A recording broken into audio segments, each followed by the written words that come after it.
स्वर्णोदयदीप्तिम् अखिलभुवनचैतन्यप्रसारम्।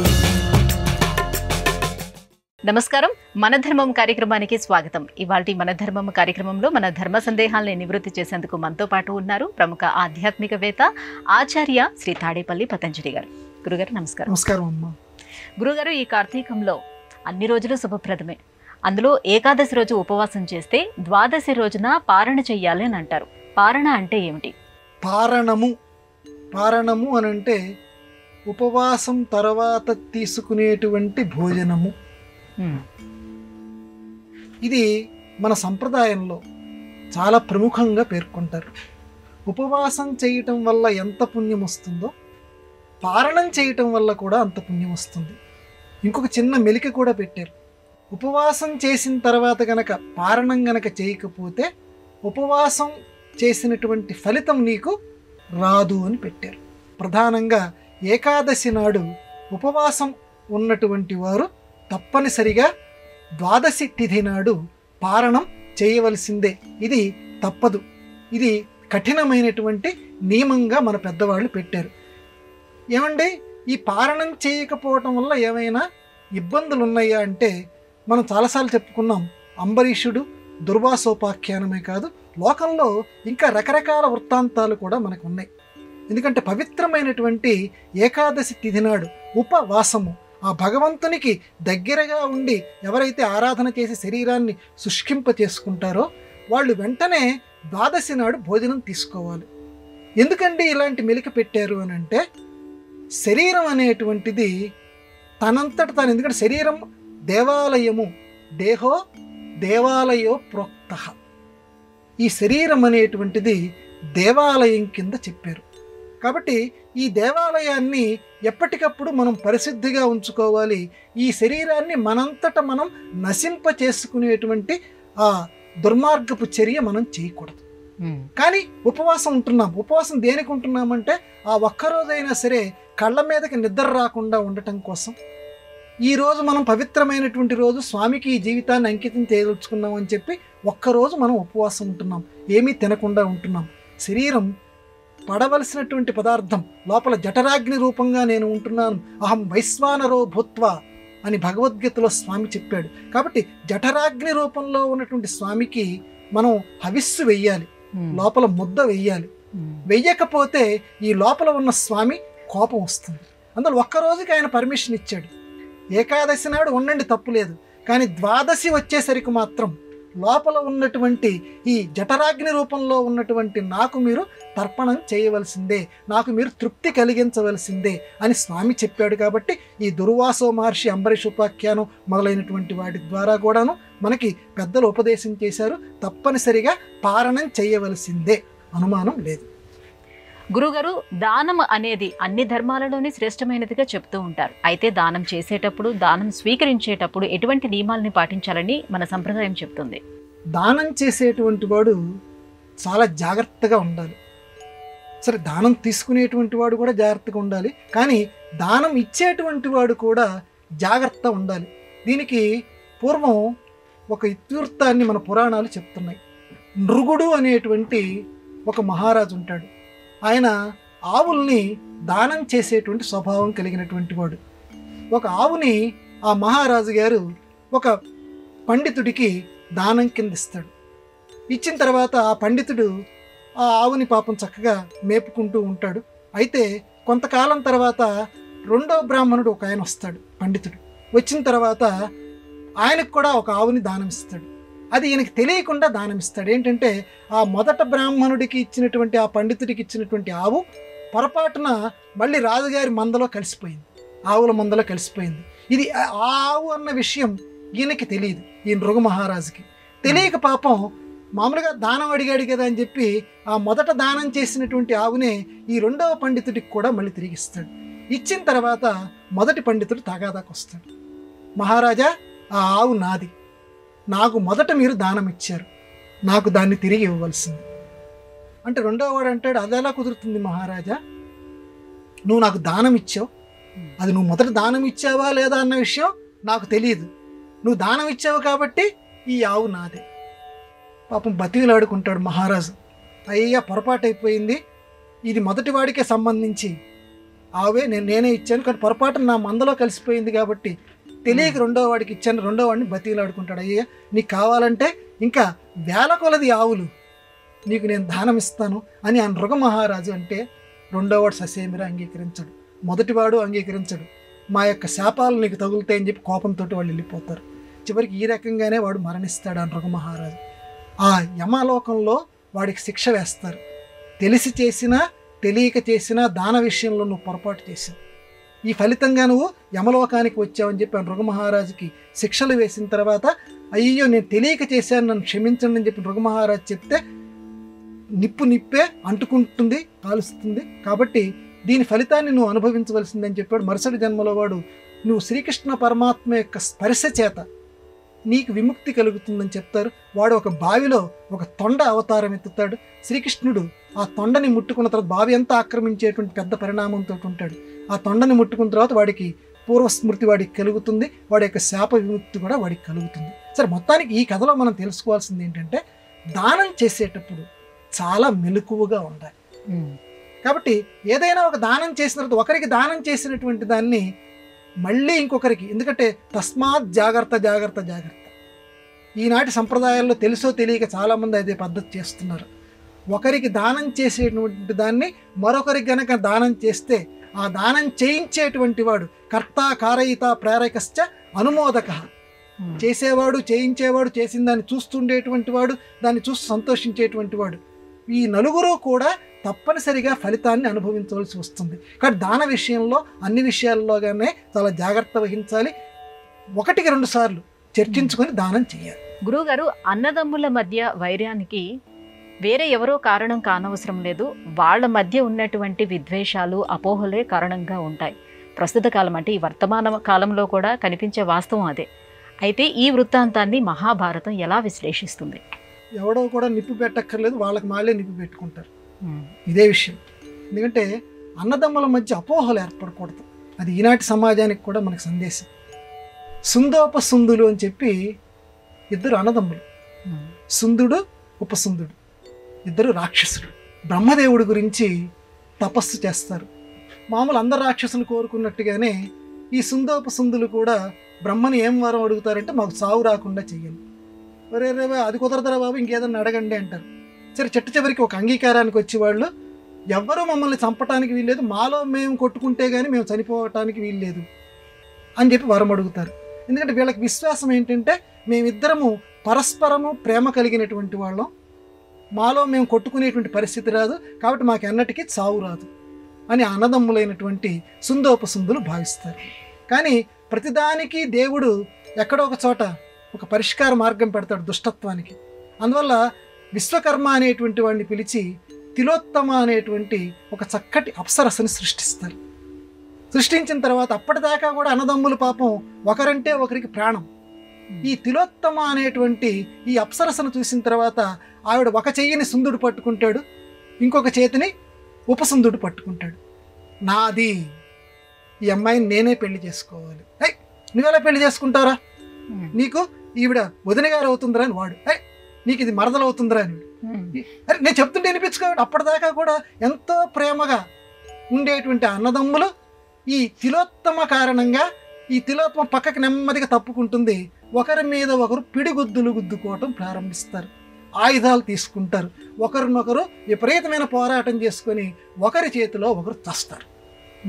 ఇది ఆ కథకి పరిష్కారం. అంటే అన్నదమ్ముల మధ్య అపఊహ, ఒక కోరిక, అంటే ఏ విషయంలో రాకూడదో ఆ విషయంలో గనక అపోహలు గనక ఏర్పడితే పరస్పరం వాళ్ళంతటా వాళ్ళే నశించిపోతారు.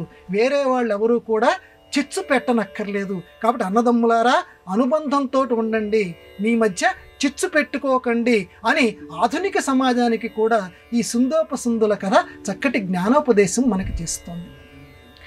గురుగారు, గురువు లేకుండా విద్యను అభ్యసించరాదా? గురువు లేని విద్య గుడ్డి విద్య అవుతుందా? స్వీయ క్రమశిక్షణతో స్వీయ పరిశ్రమతో విద్యని అభ్యసించడానికి కుదరదా? ఇది ప్రస్తుతం ఆధునిక సమాజంలో చాలామంది అనుకుంటున్నారు. గురువుగారి అవసరం ఏముంది, ఒక మంత్రం ఏదన్నా నేర్చుకోవాలి, నమ్మకం నేర్చుకోవాలి, నేను ఒక సీడీ పెట్టుకుంటాను, పాడినటువంటి వాళ్ళు మీకు మార్కెట్లో చాలా దొరుకుతున్నాయి కదా, ఓ పుస్తకం దగ్గర పెట్టుకుంటాను, నమ్మకం ఈ కార్తీక మాసంలో నేను చదువుకుంటాను. చదువుకో, కానీ ఫలితం మాత్రం రాదు. మొత్తం ఆ 99 పాయింట్స్ ఫలితం రాదు. చిన్న పాయింట్ 1 అనేది ఉంది, అంత మాత్రమే నీకు ఫలితం వస్తుంది. ఎందుకని ఇది గురువు లేని విద్య. ఒక గురువు గారి దగ్గర నువ్వు నమ్మకం నేర్చుకోవాలి. నమ్మకం నేర్చుకొని నువ్వు చదివితేనే స్వామి నీకు ఫలితాన్ని నీకు అనుగ్రహిస్తాడు. పూర్వకాలంలో యవక్రీతుడు అనేటువంటి వాడు ఒకడు ఉండేవాడు. వాడికి కూడా ఇలాంటిదే. ఈనాటి ఈ సీడీలు పెట్టుకున్నటువంటి వాడు కూడా యవక్రీతుడు అనేటువంటి వాడు. వాడు ఏంటంటే, నాకు గురువు లేకుండా మంచి విద్య రావాలి, నాకు గురువు వద్దు. ఎవడు కూర్చుంటాడు ఆ గురువు దగ్గర? కాళ్ళు పిసకటాలు, వాడి దగ్గర కఠోర పరిశ్రమ, పొద్దున్న నుంచి విద్యాభ్యాసం, ఇవన్నీ నాకు వద్దని చెప్పి తపస్సు చేయటం మొదలు పెడతాడు. తపస్సు చేసి ఏం కావాలరా నీకు అని అంటే, నాకు సమస్తమైనటువంటి విద్యలన్నీ నాకు వచ్చేయాలి అంటే, దేవుడు ఇంద్రుడు చెప్తాడు, వరే అలా కుదరదురా నాయన, ఒక గురువు దగ్గర నువ్వు చదువుకోవాలి, చదువుకుంటేనే ఆ విద్య నీకు వస్తుందిరా, లేకపోతే గుడ్డి విద్యరా అని చెప్తాడు. కానీ యవక్రీతుడు వినిపించుకోడు, నాకు రావాల్సిందే అంటాడు. సరే, నాకు మళ్ళీ ఈ దేవుడు వరం ఇవ్వలేదని చెప్పి మళ్ళీ తపస్సు చేస్తాడు. తపస్సు చేస్తుంటే, అంటే తపస్సు అంటే కొంత నియమిత కాలానికి తపస్సు ఉంటుంది కాబట్టి, ఆ కాలం అయిపోయిన తర్వాత ఒక నది ఒడ్డున ఇంద్రుడు ఒక ముసలి పండితుడి వేషం వేసుకొని కూర్చొని సముద్రంలోకి ఆ నది ఒడ్డున ఉన్నటువంటి ఇసుకని పిడికిళ్లతోటి తీసుకొని వేస్తూ ఉంటాడు లోపలికి. ఈ యవక్రీతుడు, ఏం పని చేస్తున్నావు నువ్వు అంటాడు. ఏం లేదు, ఈ నది మొత్తాన్ని నేను పూర్తి చేయాలనుకుంటున్నాను, నీ వల్ల అవుతుందా? ఇంత లోతు ఉన్నటువంటి నదిని ఎన్ని పిడికిళ్ళు నువ్వు వేస్తే అది మొత్తం పూడుస్తున్నావు నువ్వు అని అంటే, ఏమి లేదు, నువ్వు చేయటం లేదా? గురువు లేకుండానే సమస్తమైనటువంటి విద్యలు నాకు రావాలని నువ్వు చేస్తున్నావు కదా, నువ్వు ఎలాంటి ప్రయత్నం చేస్తున్నావో నేను కూడా అలాంటి ప్రయత్నమే చేస్తున్నాను. పిడికిళ్లతోటి గుప్పిళ్లతోటి ఆ ఇసుకని వేస్తే నది ఏ రకంగా పూడదో, ఆ రకంగా ఈ సీడీల ద్వారా కానీ వీటి ద్వారా కానీ విద్య నేర్చుకోవాలనుకుంటే ఆ విద్యా తృష్ణ అలాగే నీకు సంపూర్తిగా తీరదు. మంచిదే, అలా అని చెప్పి వాటిని నేను తిరస్కరించట్లా, నేర్చుకో, కానీ ఒక గురుముఖతగా మాత్రం నేర్చుకో, లేకపోతే యవక్రీతుడి యొక్క ఆ విద్యలాగా గుడ్డి విద్యలాగా అయిపోతుంది. తర్వాత యవక్రీతుడు గ్రహించి గురువు ద్వారా విద్య నేర్చుకుంటాడు. అందువల్ల మన ఆధునిక సమాజానికి కూడా పురాణ కథ ఆ రకంగా ప్రబోధం చేస్తోంది. గురువు గురువు గురువు దారిని చూపించేవాడు. గురువు గారు, గొడుగు అలాగే పాదరక్షలు ఇవి మనల్ని ఎండ నుంచి వాన నుంచి కాపాడుతాయి. అయితే వీటిని సూర్యుడు సృష్టించడని పురాణాలు చెప్తున్నాయి. ఈ నేపథ్యం ఏంటి? భార్య మీద ప్రేమ ఉన్నటువంటి ఒక భర్త గారు ఈ గొడుగు చెప్పుల యొక్క సృష్టికి కారణమయ్యాడు. అది మనం చరిత్ర, మన పురాణం రాసినటువంటి నగ్న సత్యం. జమదగ్ని రేణుక. రేణుక అంటే జమదగ్ని మహర్షికి విపరీతమైనటువంటి అభిమానం. ఆవిడ తోటి చక్కగా వీలున్నప్పుడల్లా సరదాగా క్రీడలు కూడా చేస్తూ ఉండేవాడు. ఇద్దరు ఆటలాడుకుంటూ ఉండేవారు. మంచి ఎండలో కూడా వాళ్ళిద్దరు ఆటలాడుకుంటూ ఉండేవారట. ఈయనేదో ఒక బాణం దూరంగా విసిరేసేవాడు. ఆవిడ వెళ్ళి తీసుకొచ్చి ఆ బాణం తీసుకొచ్చి ఈయనకి ఇస్తూ ఉండేది. అదొక ఆట. అట్లా లేకపోతే ఒక బంతిని విసిరేసేవాడు, ఆ బంతిని తీసుకొచ్చి ఆవిడ ఇస్తూ ఉండేది. ఒక మిట్ట మధ్యాహ్నం బాగా ఎండ కాస్తుంది. ఆ సమయంలో ఈయన ఒక బంతిని దూరంగా విసిరేసాడు, నువ్వు తీసుకురా అన్నాడు. ఈవిడ వెళ్ళిపోయి తీసుకొస్తుంటే పాపం ఒళ్ళంతా చెమట్లు, కాళ్ళకి పాపం బొబ్బులు కడుతున్నాయి. ఎండతోట ఉంది కదా రోడ్లు ఇవన్నీ కూడా. ఏమిటి ఇలాంటి పరిస్థితి అనేసరికి, ఇదిగో ఎండ తీవ్రంగా మండిపోతుంది, అందువల్ల నాకు ఇలా అయింది, కానీ నీతో ఆటలాడుకుంటున్నాను కదా అందుకని బంతిని తీసుకురావడం ఇలా జరిగింది, ఎందుకని కాల విలంబం అయింది, నాకు ఆలస్యమైంది అనేసరికి, ఓహో సూర్యుడా, మా ఆవిడ్ని ఇంత బాధ పెడతావా, నీ సంగతి చెప్తా నాకు అని సూర్యుడినే పాపం శాపం పెట్టడానికి, ఎందుకంటే మహర్షి ఆయన, తపస్సు అంత గొప్పది కదా, సూర్యుడినే శాపం పెట్టడానికి జమదగ్ని సిద్ధమవుతుంటే, ఓరే బాబోయ్, లోకంలో నేను లేకపోతే సృష్టికే చాలా విఘాతం ఏర్పడిపోతుంది, మహానుభావ శాపం అనేది ఆపు ఆపు అని చెప్పి ఒక పండితుడి వేషంలో సూర్య భగవానుడు వచ్చి, అయ్యా నీ భార్యకి నా యొక్క ఎండ వల్ల ఇంత ఇబ్బంది కలుగుతుందన్నావు కదా, ఇదిగో ఈ గొడుగు ఈ చెప్పులు ఈ రెండింటినీ నేను సృష్టిస్తున్నాను, ఎండలో నీ భార్యని ఈ గొడుగు వేసుకోమను, అలాగే కాళ్ళు కాలకుండా ఈ చెప్పులు ధరించమను. ఎందుకంటే లోకంలో ఎండ అనేది ఉంటే కానీ లోకం యొక్క స్థితి నడవదు కాబట్టి, కానీ వాటి నుంచి రక్షణ కోసం ఇదిగో వీటిని ప్రసాదిస్తున్నానని చెప్పి సూర్య భగవానుడు ఈ గొడుగుల్ని ఈ చెప్పుల్ని సృష్టించి ఇచ్చాడట. అందువల్ల పితృకార్యాల్లో ఆనాటి నుంచి ఈ గొడుగు కానీ చెప్పులు కానీ, పితృకార్యాలు అంటే మన తద్దినాలు ఇలాంటి వాటిల్లో అది విడిగా కూడా ఎవరైతే, అందుకని చెప్పులు ఎక్కడన్నా పోతే మంచిదేలే అని ఇప్పుడు అనుకుంటూ ఉంటారు. గొడుగు చెప్పులు దానం చేయటం వల్ల మనకున్నటువంటి శనులు ఇవన్నీ పోతాయట. ఎందుకంటే సూర్య భగవానుడు చాలా సంతోషిస్తాడట. కాబట్టి గొడుగు చెప్పులు అనేటువంటి వాటిని సృష్టించడానికి కారకుడు జమదగ్ని, వాటిని సృష్టించినటువంటి వాడు సూర్య భగవానుడు. ఇది మహాభారతం చెబుతున్నటువంటి ఇతివృత్తం. గురుగారు, అన్ని జన్మల్లోకెల్లా ఉత్తమమైన జన్మ మానవ జన్మ అని చెప్తారు. అటువంటి ఉత్తమమైన మానవ జన్మకు సమానమైనటువంటి జంతువు ఏదైనా ఉందా? అంటే మానవుడికి సమానమైనటువంటి జంతువు ఇది చవన మహర్షి అనేటువంటి వాడు మనకి బోధించాడమ్మా. చవనప్రాస అని కూడా ఇప్పుడు మనకు ఆధునిక సమాజంలో మనం చెప్తుంటాం కదా, ఆయన పేరు మీదే పెట్టుకున్నారు. అంత గొప్ప మహర్షి ఆయన. ఆయన నది మధ్యలో కూర్చొని దుర్యోధనుడు ప్రాయోపవేశం చేసిన సందర్భంలో ఏ రకంగా ఉన్నాడో, ఆయన నది మధ్యలో అంటే అట్టడుగున ఉండి తపస్సు చేసుకునేటువంటి వాడు. అంటే దేహం మీద భ్రాంతి ఆయనకి లేదు. జాలర్లు చేపల వేటకి వెళ్ళినప్పుడు వల విసిరేశారు. వల విసిరేస్తే ఆ చేపలతో పాటుగా ఈ చవన మహర్షి కూడా బయటకు వచ్చాడు. బయటకు వచ్చిన తర్వాత ఈయన్ని చూసి ఒక్కసారి వాళ్ళందరూ బెంబేలెత్తిపోయారు. ఆయన చాలా బాహ్య స్మృతిలోకి వచ్చేసేసి వీళ్ళ మీద జాలి పడిపోయి, మీరు ఈ చేపలు పట్టింది ఏదో అమ్ముకొని పాపం మీ యొక్క కుటుంబాల పోషణ కదా, ఈ చేపలతో పాటు నన్ను కూడా అమ్మేసేయండి, ఎంతో కొంత మీకు లభిస్తుంది అని చెప్పి వీళ్ళ మీద ప్రేమతోటి అంటాడు చవన మహర్షి. వీళ్ళందరూ ఒరే బాబు ఇది ఎక్కడికి పోయి ఎక్కడికి మళ్ళీ మనం తిరిగి వస్తుందో అని చెప్పి రాజుగారి దగ్గరికి వెళ్ళి విషయం చెప్తారు. అయ్యో ఇంత మహర్షిని ఇలా జరిగిందా అని చెప్పి ఆయన రాజుగారి భయపడుతూ వచ్చేసేస్తాడు. వచ్చిన తర్వాత కాళ్ళ మీద పడతాడు రాజుగారు. ఈ చవన మహర్షి, ఈ జాలర్లు చాలా అమాయకులు, పాపం ఏదో అమ్ముకొని తినాలనుకుంటున్నారు, నన్ను కూడా ఏదో ఒక వెల కట్టి ఆ వచ్చిన డబ్బు వాళ్ళకి ఇచ్చేసేయి మహారాజా అంటాడు. అయ్యో కాదు నేను చెప్తున్నాను కదా అంటాడు. సరే 1000 మాడలు, అప్పటి కాలంలో 1000 మాడలు ఇవ్వండి అని జాలర్లకు అంటాడు. నా ఖరీదు అంతేనా అంటాడు. 10 లక్షలు అంతేనా నా ఖరీదు అంటాడు చవన మహర్షి. కోటి మాడలు నా ఖరీదు అంతేనా మహారాజా, నాతో 1,00,00,000 లక్షలు సమానమా? మరి బాబు ఇలా ఏది మాట్లాడి ఇలా మాట్లాడుతున్నాడు ఏంటని చెప్పి, నా అర్ధరాజ్యం ఇస్తున్నాను ఈ జాలర్లకు అన్నాడు. రాజుగారు నీ మీద ఉన్న అభిమానంతో నీ యొక్క ఖరీదు ఎంత నిర్ణయిస్తుంది, నా యొక్క విలువ నా ఖరీదు అర్ధరాజ్యమా అంటాడు. నా సంపూర్ణ రాజ్యం ఇచ్చేసేస్తున్నాను ఈ జాలర్లకు అంటాడు. నీ సంపూర్ణ రాజ్యం నాతో సమానమైందా అంటాడు. ఇదేంటి, ఏది నీతో సమానమైందయ్యా? ఈయనకేం తోచక పిచ్చి పట్టిన వాళ్ళలాగా ఉంటే ఈయన గురువు గారు ఉంటాడు, రాజుగారి గురువు గారు చెప్తాడు, మహారాజా ఆ చవన మహర్షి యొక్క ఆంతర్యాన్ని నువ్వు తెలుసుకోవటంలా ఈ లోకంలో ఉత్తమమైనటువంటి వ్యక్తితో సమానమైనది ఆవు. కాబట్టి ఒక మంచి ఆవుని ఆ జాలర్లకి నువ్వు బహుకృతి కింద ఇచ్చేసేస్తే ఆయనతో సమానమైనటువంటి ఖరీదు కలిగినటువంటిది అవుతుంది అంటే వెంటనే అబ్బబ్బబ్బా ఏమి కళ్ళు తెరిపించావు నాకని చెప్పి గోవుని తీసుకొచ్చి, చక్కటి లక్షణాలు కలిగిన గోవుని ఆ జాలర్లకి ఈ మహారాజు గారు సమర్పిస్తాడు. నిజమే మహారాజా, నాతో సమానమైనటువంటిది ఈ ఆవు మాత్రమే అని చవన మహర్షి చెప్తాడు. సరే తర్వాత కదా మనకు అనవసరం అనుకోండి. ఇక్కడ నేను మీకు స్పష్టం చేయదలుచుకుంది ఏంటంటే, మానవుడితోటి ఉత్తమ మానవుడితోటి సమానమైనటువంటిది విలువ కలిగినటువంటిది ఆవు మాత్రమే. కాబట్టి గోవు ఈజ్ ఈక్వల్ టు అంటే సమానమైనటువంటిది ఉత్తమ మానవుడు. కాబట్టి ఉత్తమ మానవుడిలో ఉన్న లక్షణాలన్నీ ఆవులో ఉన్నాయి, ఆవులో ఉన్న లక్షణాలన్నీ ఉత్తమ మానవుడిలో ఉన్నాయి. మనం కూడా అటువంటి సాధు స్వభావాన్ని అలవర్చుకోవాలని ఇందులో సందేశం. గురుగారు, నిర్వహించే ప్రతి కర్మకు ఫలితం ఉంటుందంటారు, అలాగే కార్యకారణ సంబంధం కూడా ఉంటుందని అంటారు.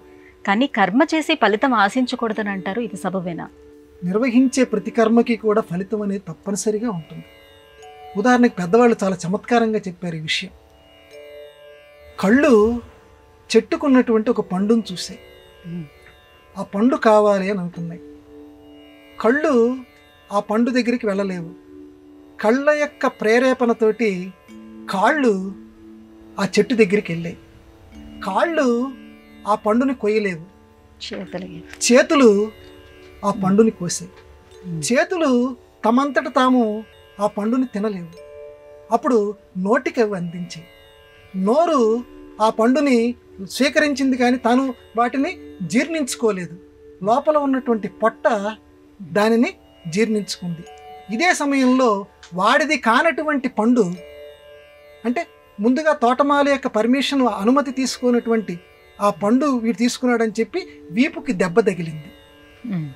వీపు పాపం ఇందులో ఎటువంటి కార్యక్రమం దానికి ఏమీ లేదు.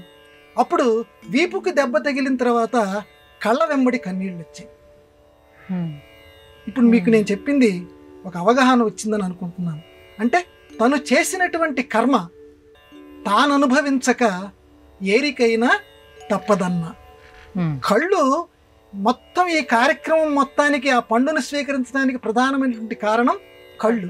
అందువల్ల ఈ కర్మ చేసింది కన్ను కాబట్టి, ఆ దుష్కర్మ చేసింది కన్ను కాబట్టి దాని యొక్క ఫలితాన్ని మిగతా వాటన్నిటికీ తను ప్రేరేపించింది, కానీ తాను మాత్రం తప్పనిసరిగా కన్నీళ్లతోటి అనుభవించింది. ఇదే కర్మ సిద్ధాంతం. కాబట్టి ఎవడు ఎటువంటి పని చేసినా 1000 మంది ఆవులు ఉన్నా సరే బిడ్డ తల్లిని వెతుక్కుంటూ ఏ రకంగా వస్తుందో, ఆవు ఏ రకంగా బిడ్డ తన తల్లి దగ్గరికే ఏ రకంగా వెళ్తుందో, కాబట్టి కర్మ కూడా మన అలా వెంబడిస్తూ వస్తుంది. కర్మ ఫలితాన్ని ఎవరైనా సరే అనుభవించి తీరవలసింది. గురుగారు, ఇవాళ మన ధర్మమ్మ కార్యక్రమంలో మాకు వచ్చినటువంటి ఈ ధర్మ సందేహాలన్నీ కూడా నివృత్తి చేసినందుకు ధన్యవాదాలండి. నమస్కారం అమ్మా. ఇది ఇవాళ మన ధర్మం కార్యక్రమం. రేపటి మన ధర్మం కార్యక్రమంలో మళ్ళీ కలుసుకుందాం. నమస్కారం. ఈ కార్యక్రమాన్ని తిరిగి చూడాలనుకుంటే www.youtube.com/@ETV Life Spiritual లో చూడవచ్చు.